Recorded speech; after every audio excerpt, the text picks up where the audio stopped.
다 함께 찬양 드리겠습니다.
세상 소망 다 사라져가도 세상 소망 다 사라져가도 주의 사랑 끝이 없으니 살아가는 이 모든 순간이 주의 힘을 나는 믿네. 우리 이 시간 기도 제목을 보시면서 합심 기도하시겠습니다. 하나님 아버지, 하나님을 주의 이름으로 모시고 성도님을 맞아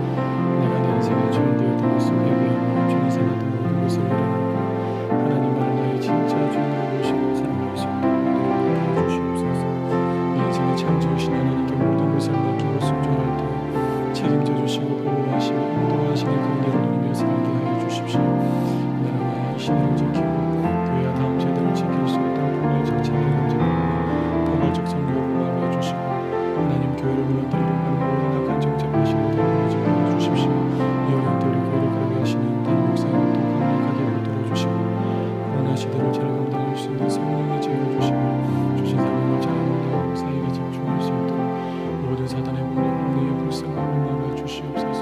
특별히 건강을 지켜주시고 목사님의 가정을 성령께서 평안케 하여 주시옵소서. 담임 목사님께 넘치는 영감과 강력한 영광을 부어주셔서 시대적 사명을 힘있게 감당하게 하시고 다음 세대를 세우는 일과 복음 통일과 열방 선교를 잘 감당할 수 있게 하여 주시옵소서. 하나님 아버지, 하나님을 주인으로 모시고 섬기는 해를 맞아 내가 내 인생의 주인 되었던 것을 회개하며 주인 삼았던 모든 것을 내려놓고 하나님만을 나의 진짜 주인으로 모시고 살아가게 하여 주시옵소서. 그리고 내 인생의 참 주인이신 하나님께 모든 것을 맡기고 순종할 때에 책임져 주시고 보호하시며 인도하시는 그 은혜를 누리며 살게 하여 주시옵소서. 나라와 이 시대를 지키고 교회와 다음 세대를 지킬 수 있도록 포괄적 차별금지법과 포괄적 성교육을 막아 주시옵소서. 이뿐만 아니라 교회를 무너뜨리려고 하는 모든 악한 정책과 시도들이 무너지게 하여 주시옵소서. 하나님 아버지, 이 어려운 때에 우리 교회를 이끌어 가시는 담임 목사님을 더 강력하게 붙들어 주시옵소서. 코로나 시대를 잘 감당할 수 있는 성령의 지혜를 주시고 주신 사명을 잘 감당하고 사역에 집중할 수 있도록 모든 사단의 공격을 은혜의 불성각으로 막아 주시옵소서. 특별히 목사님의 건강을 지켜주시고 목사님의 가정을 성령께서 평안케 하여 주시옵소서. 담임 목사님께 넘치는 영감과 강력한 영권을 부어주셔서 시대적 사명을 힘있게 감당할 수 있게 하시고 다음 세대를 세우는 일과 복음 통일과 열방 선교를 잘 감당할 수 있게 하여 주시옵소서. 하나님 아버지, 이제 말씀을 듣습니다. 말씀을 통해 하나님의 마음과 하나님의 뜻을 깨닫게 하시고 깨달은 말씀 붙들고 기도할 때에 큰 은혜를 우리 가운데 부어 주시옵소서. 이 모든 말씀 우리 주 예수 그리스도의 이름으로 기도하옵나이다. 아멘. 오늘 우리에게 주시는 하나님의 말씀은 창세기 3장 7절에서 10절까지 말씀입니다. 창세기 3장 7절에서 10절 말씀을 우리 교독하시겠습니다. 제가 먼저 7절 말씀을 읽겠습니다. 이에 그들의 눈이 밝아 자기들의 몸이 벗은 줄을 알고 무화과 나무 잎을 엮어 치마를 하였더라. 그들이 날이 서늘할 때에 동산에 거니시는 여호와 하나님의 음성을 듣고 아담과 그 아내가 여호와 하나님의 낯을 피하여 동산 나무 사이에 숨은지라. 여호와 하나님이 아담을 부르시며 그에게 이르시되 네가 어디 있느냐? 가로되 내가 동산에서 하나님의 소리를 듣고 내가 벗었으므로 두려워하여 숨었나이다. 아멘. 여러분, 죄는 크게 두 가지가 있습니다. 첫째는 원죄라고 하지요. 아담의 범죄로 인해서 아담의 후손이라면 태어날 때 누구나 가지고 있는 그런 죄를 의미합니다. 둘째는 자범죄입니다. 원죄를 가지고 태어난 아담의 후손인 그 사람들이 이 땅을 살아가면서 스스로 짓는 죄를 의미합니다. 우리는 아담의 후손이기 때문에 원죄와 자범죄로부터 자유로울 수가 없습니다. 혹자는 아담과 하와가 이 뱀의 유혹만 잘 이겨냈더라면 지금쯤 우리도 그 행복 동산인 에덴 동산을 거닐면서 행복하게 살 수 있을 텐데 라고 하며 아쉬워하는 이야기를 들은 적이 있습니다. 충분히 공감이 되지요. 하지만 내가 만약에 정말 그 자리에 대표자로 살아간다면 그 유혹으로부터 이겨낼 수 있을까? 한번 스스로 질문을 해보시면 좋을 것 같습니다. 저는 이 아담의 범죄를 보면서 사람은 아무리 좋은 환경에 처한다 할지라도 죄로부터 자유롭지 못하다는 사실을 깨달았습니다. 아담은 하나님이 창설하신 그 에덴 동산에서 부족함이 없는 삶을 살았습니다. 하지만 바로 그곳에서 그는 죄를 지었습니다. 어떤 사람들은 말합니다. 비록 요즘이 코로나로 인해서 힘들긴 하지만 요즘이 에덴 동산보다 더 살기 좋은 것이 아닌가. 무슨 말인가 들어보니까 돈만 있으면 아담보다 더 좋은 것도 더 다양하게 먹을 수도 있고 또 다양한 곳을 가면서 마음껏 즐기며 살 수 있다는 그런 이야기였습니다. 어떻게 생각해 보면 에덴 동산에서 아담이 누렸던 것보다 사실 더 많은 것을 오늘을 사는 우리가 누릴 수 있을 것 같은 생각도 듭니다. 여러분, 돈이라면 다 된다고 생각하는 사람들, 또 실제로 그렇게 살아가는 사람들, 그들은 정말 행복한 삶을 살고 있을까요? 죄로부터 자유로운 삶을 그들은 살고 있을까요? 앞서도 말씀드렸지만 인간이라면 누구나 죄로부터 자유로울 수 없기 때문에 참된 행복을 누리며 살 수 없습니다. 잠깐 기쁨과 만족을 누릴 수는 있겠지만 금방 공허함이 그 기쁨과 그 만족을 삼켜버린다는 것이지요.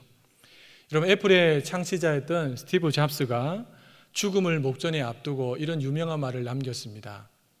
하나님은 모든 사람의 마음에 부가 주는 환상이 아닌 사랑할 수 있는 마음을 주셨습니다. 잡스는 부와 명예를 따라 살았습니다. 그리고 그는 실제로 부와 명예를 거머쥐었죠. 하지만 죽음을 목전에 앞둔 상황 속에서 그 부와 명예가 그에게 아무런 의미가 없다는 사실을 비로소 깨닫게 됩니다. 사랑하며 사는 게 더 소중하다는 것을 깨달은 것이죠. 근데 여러분, 깨닫는다고 해서 꼭 그렇게 다 살아갑니까? 그렇지 않습니다. 제가 한번 물어보겠습니다. 사랑하며 사는 게 가장 소중하다는 것을 여러분 깨달으셨습니까? 아직도 못 깨달으셨습니까? 만약 깨달았다면 가장 가까이에 있는 그 사람을 사랑하며 사는 것이 쉽던가요? 좀 더 이해하고 용납하고 그래서 내가 희생을 하면서까지 그를 품고 사랑하는 것이 쉽던가요? 너무너무 어렵던가요? 절대 쉽지 않습니다. 왜냐하면 내 안에 꿈틀꿈틀거리는 이 죄가 내 사랑할 마음을 다 잡아먹어버립니다. 왜 너만 그렇게 살아야 해? 그렇게 사는 것은 어리석은 거야. 이렇게 끊임없이 우리 안에서, 우리 밖에서 소리가 들려옵니다. 더군다나 우리의 힘만으로는 사랑하며 살 수 없지요. 결단하면 된다라고 말하시는 분들도 있는데 죽을 때까지 결단해도 안 됩니다. 주 안에서 사랑하는 여러분, 이것이 바로 하나님께 범죄한 인간의 실상입니다. 제 아무리 화려하게 보이고 제 아무리 행복을 만끽하는 것처럼 보이는 그 사람이라 할지라도 그 내면은 행복과는 거리가 멀고 화려함보다는 추함이 더 가득 차 있습니다. 물론 사람마다 다 다르니까 조금씩 차이는 있을 수 있겠죠. 하지만 근본적인 차이는 전혀 없습니다. 사랑하는 여러분, 범죄한 이 아담의 마음을 순식간에 장악한 것들이 있습니다. 첫째는요, 수치심입니다. 부끄러움을 느끼는 마음이죠. 그는 에덴 동산에서 줄곧 벗으면서 지냈습니다. 그런데요, 죄를 짓고 난 다음에 보니까 눈이 밝아져서 자기의 벗은 것을 깨닫고 부끄러움을 느끼게 됩니다. 그래서 어떻게 했습니까? 무화과 나무 잎을 엮어서 자기가 친히 그 부끄러움을 가렸지요. 둘째, 죄책감이었습니다. 8절과 9절 말씀을 들여다보시면 반복해서 나오는 표현이 있습니다. 뭐냐 하니까 숨었다라는 겁니다. 숨었다. 숨바꼭질 하듯이 숨는 것이 아닙니다. 스스로 잘못했다고 느꼈기 때문에 도저히 얼굴을 마주 대할 수 없어서 숨은 것입니다. 셋째는요, 두려움입니다. 두려움. 우리 10절 말씀을 함께 읽어보겠습니다. 가로되 내가 동산에서 하나님의 소리를 듣고 내가 벗었으므로 두려워하여 숨었나이다. 여러분, 이 벗었다라고 하는 이 수치심과 숨었다라고 하는 죄책감, 그 사이에는 두려움이 있습니다. 두려움. 이 두려움은 하나님께서 하셨던 말씀, 네가 먹는 날에는 정령 죽으리다, 이 말씀이 생각났기 때문에 그 마음에 찾아온 것이죠. 범죄한 아담의 마음은 예전과 완전히 달랐습니다. 예전에 누렸던 그 당당함, 평안함, 기쁨, 만족은 하나도 보이지 않습니다. 오히려 그의 마음에는 수치심과 죄책감과 두려움이 가득 차 있었습니다.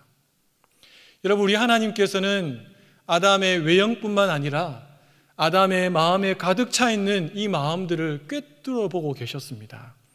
다윗의 고백에 따르면 하나님께서는 멀리서도 사람의 생각과 마음을 통찰하고 계시지요. 통촉하고 계시는 분이십니다.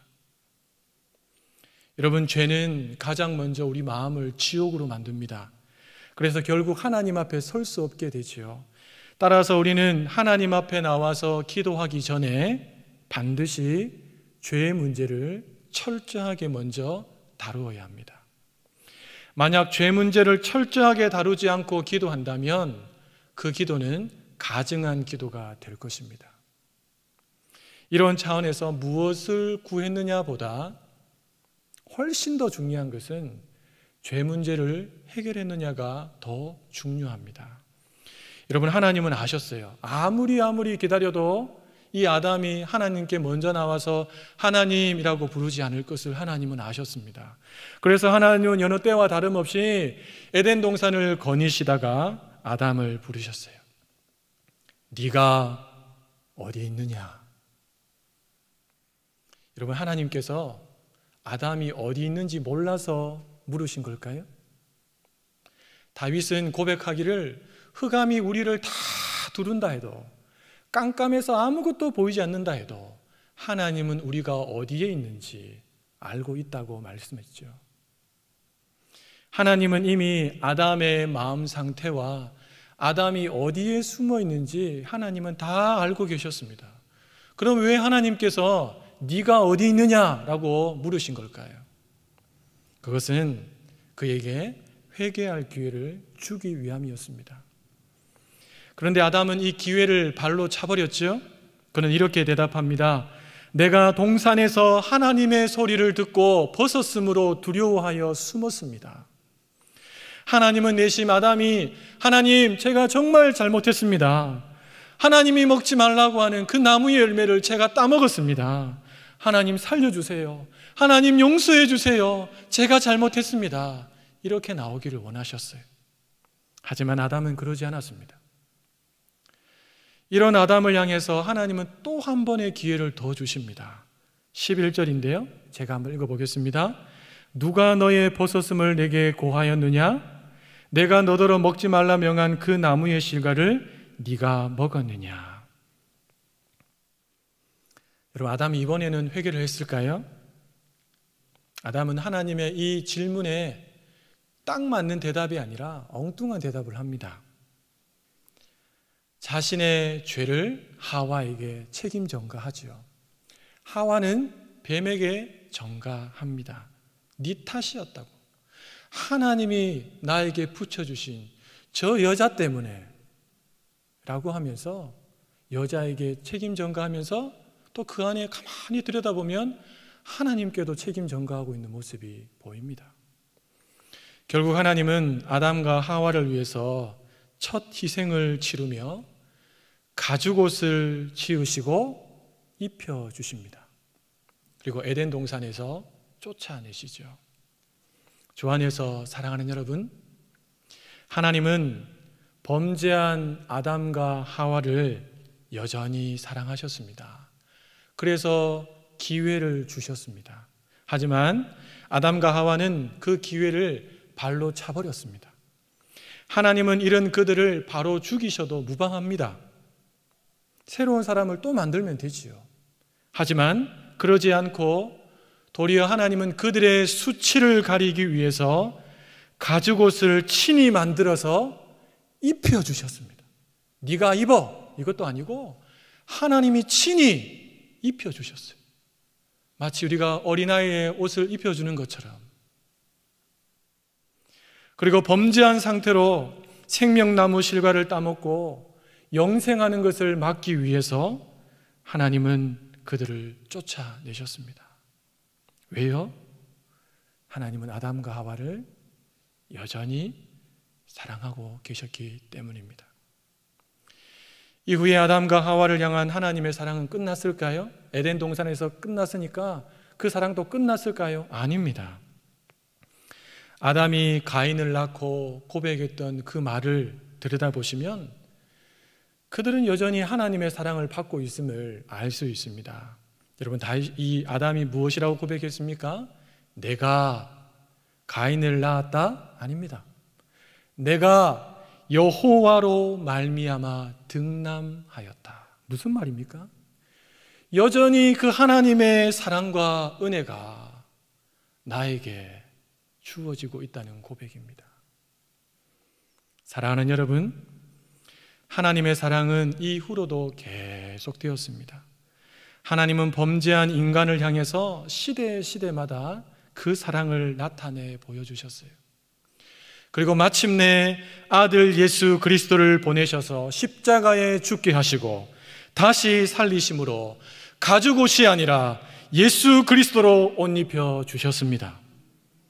또한 성령님을 보내셔서 우리 마음을 깨끗하게 새롭게 해 주셨습니다.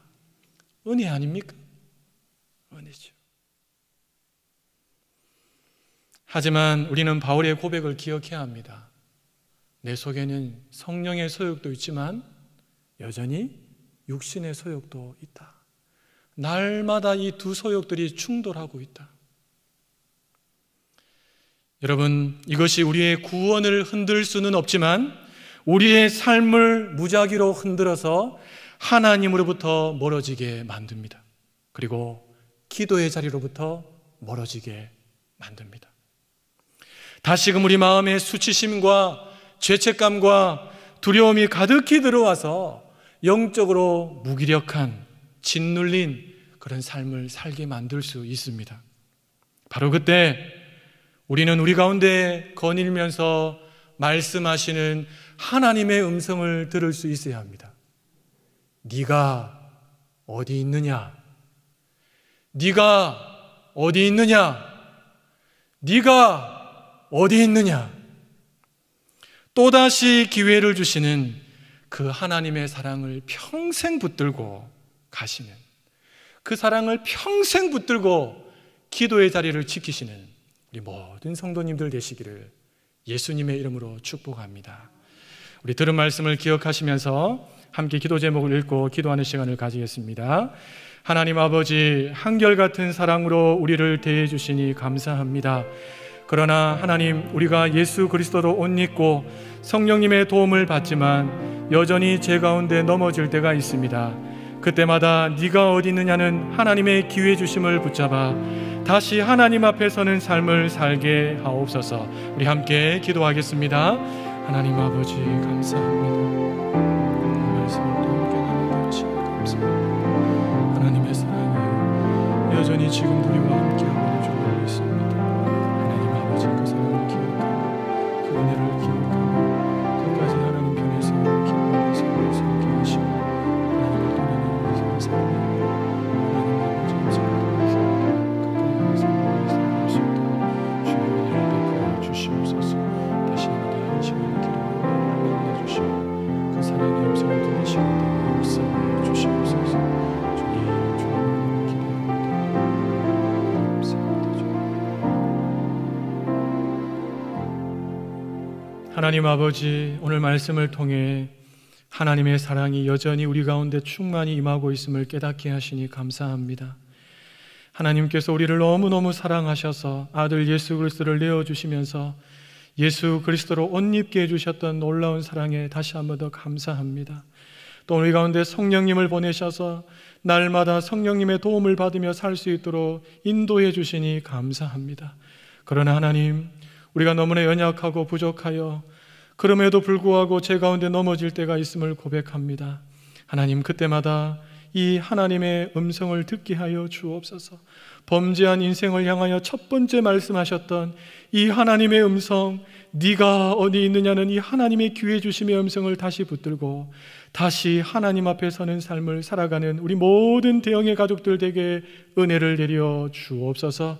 그래서 기도의 자리를 지키고 또 말씀 붙들고 또 우리의 삶의 연장 속에서 하나님의 사랑을 드러내고 살아가는 하나님의 사람들 다 될 수 있도록 축복하여 주옵소서. 하나님, 이제 기도 가운데 나아갑니다. 더 풍성한 하나님의 사랑으로 우리를 감싸 주시고 기도하는 제목마다 풍성한 응답의 역사로 함께하여 주시옵소서. 예수님의 이름으로 기도하옵나이다. 아멘. 계속해서 담임 목사님과 교회 나라와 민족 선교사님을 위해서 기도해 주시고 기도회를 마무리해 주시기 바랍니다.